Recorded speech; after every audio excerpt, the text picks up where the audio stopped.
लेट्सअप निवडणूक अंदाज या चर्चेच्या माध्यमाद्वारे आज आपल्या सोबत आहेत ज्येष्ठ पत्रकार आणि विश्लेषक संतोष कुलकर्णी आणि दुसरीकडे सरकारनामाचे संपादक उमेश घोंगडे. हे दोघे जण आपल्याला येत्या 4 जून रोजी देशामध्ये, महाराष्ट्रामध्ये आणि त्यातही काही विशिष्ट मतदारसंघामध्ये या दोघांचाही चांगला अभ्यास आहे. या ठिकाणी काय घडणार याविषयीची माहिती आपण त्यांच्याकडनं घेणार आहोत. संतोष कुलकर्णी यांनी राजस्थानमध्ये जवळपास गेली 2-3 महिने सगळा प्रवास केलेला आहे. तिथले खरा ना खरा त्यांना माहिती आहे. दिल्लीची सगळी माहिती आहे आणि या परिप्रेक्षाने आपण त्यांच्याशी बोलणार आहोत. संतोष कुलकर्णी, तुमचं लेट्सअपवर मनपूर्वक स्वागत. धन्यवाद. संतोषजी, पहिला प्रश्न असा आहे की भाजप सध्या 400 पारच्या आकड्याच्या खाली जी आलेला आहे अशी चर्चा केली जात आहे. तर तुमचा अंदाज काय आहे की भाजपच्या एकूण आता अंतर्गत वर्तुळामध्ये किती आकडा भाजप गाठू शकेल, याबाबतची चर्चा नक्की काय सुरू आहे? जो 400 पारचा जो नारा दिला होता त्याच्या मागचं पण आपण काही गोष्टी लक्षात घेतल्या पाहिजेत. कारण निवडणूक ही सायकोलॉजिकल वॉरफेअर पण असते. मागच्या वेळेला 2019 मध्ये भाजपने 303 जागा आणि त्यांच्या मित्र पक्षाने जवळ 40 जागा, अशा म्हणजे ऑलरेडी 350च्या आसपास भाजपचं संख्याबळ होतच. त्यामुळे स्वाभाविकपणे 2024ला सामोरं जाताना नॅचरली तुम्ही टार्गेट जास्तच ठेवता. 350 जागा तर तुम्हाला 2019 मध्ये मिळाल्या तुम्हाला आणि तुमच्या मित्र पक्षाला, तर नॅचरली 2024 मध्ये तुम्ही त्याच्यामध्ये इन्क्रिमेंटल वाढ करणार आहात. त्याच्यातून तो 400 पारचा एक नारा आहे असं वाटतं. दुसरी गोष्ट, स्वतः मोदींनीच त्या दिवशी सांगितल्याप्रमाणे एक सायकोलॉजिकल वॉरफेअर पण आहे की बाबा विरोधकांना 400 पार अशी घोषणा दिल्यानंतर विरोधकांची पहिली रिॲक्शन येते की नाही, यांना 400 पार होऊ द्यायचं नाही.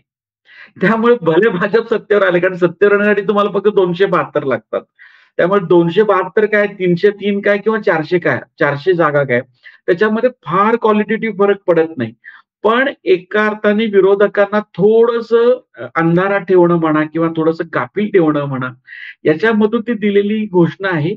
पण एकूण जर सगळं एकंदरीत चित्र जर पाहिलं तर 2019 सारखीच स्थिती जवळपास राहील असं वाटतंय. भाजप 290 ते 320 यांच्या दरम्यान राहील असं वाटतंय आणि मित्र पक्ष साधारणतः 25 ते 30, म्हणजे 350च्या आसपास भाजप आणि मित्र पक्ष जाऊ शकतं ऍट मॅक्स असं वाटतंय.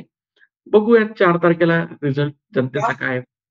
या सगळ्या आकड्यांच्या खेळामध्ये जे एक समीकरण आकाराला येत आहे आणि अनेकांना असं वाटतं आहे की मुस्लिम जे वोटर्स आहेत, जे भाजपवर नाराज आहेत, त्यांनी यंदा स्ट्रॅटेजिक वोटिंग करायचं ठरवलेलं आहे आणि भाजपला यंदा हरवायचंच या हेतूनं मुस्लिम मतदार बाहेर पडलेला आहे. तर हे ऑब्झर्वेशन खरं आहे का आणि त्याचे परिणाम काय होतील? जर नीट आपण विचार केला तर साधारणतः मुस्लिम समाजा भाजपला कधीच मतदान फार केलेलं नाही. म्हणजे 2014 मध्ये भाजप सत्तेवर आलं, 2019 मध्ये सत्तेवर आलं, पण त्याच्यामध्ये मुस्लिम मतांचा वाटा अतिशय इनसिग्निफिकंट स्वरूपाचा राहिलेला आहे. त्यामुळे यावेळेला पण भाजपला फार मतं मिळणार नाहीत. काही मतं मुस्लिम महिलांची मिळू शकतात ट्रिपल तलाकवरून. त्यामुळे पण त्याच्यात फार मोठी वाढ होईल असं वाटत नाही. दुसरीकडे 2014 पूर्वी मुस्लिम व्होट बँक पॉलिटिक्स असं टीका केली जायची. ती व्होट बँक अजूनही अस्तित्वात आहे. देशातील जवळपास 150 मतदारसंघांवर मुस्लिम समाजाचा मोठा प्रभाव आहे. मुस्लिम समाज त्याचा निकाल ठरवू शकतो इतकी क्षमता या 150 मतदारसंघामध्ये आहे. तरी सुद्धा 2014 मध्ये भाजपला 282 आणि 2019 मध्ये भाजपला 303 जागा मिळाल्यात. त्यामुळे एक मुस्लिम व्होट बँक हे जे एक मिथ होतं कोट अनकोट, ते मिथ बऱ्यापैकी भाजपने मोडीत काढलेलं आहे. हे जे मिथ आहे किंवा जी मुस्लिम वोट बँक ही काँग्रेसची वोट बँक असं एक साधारणपणे समजलं जातं.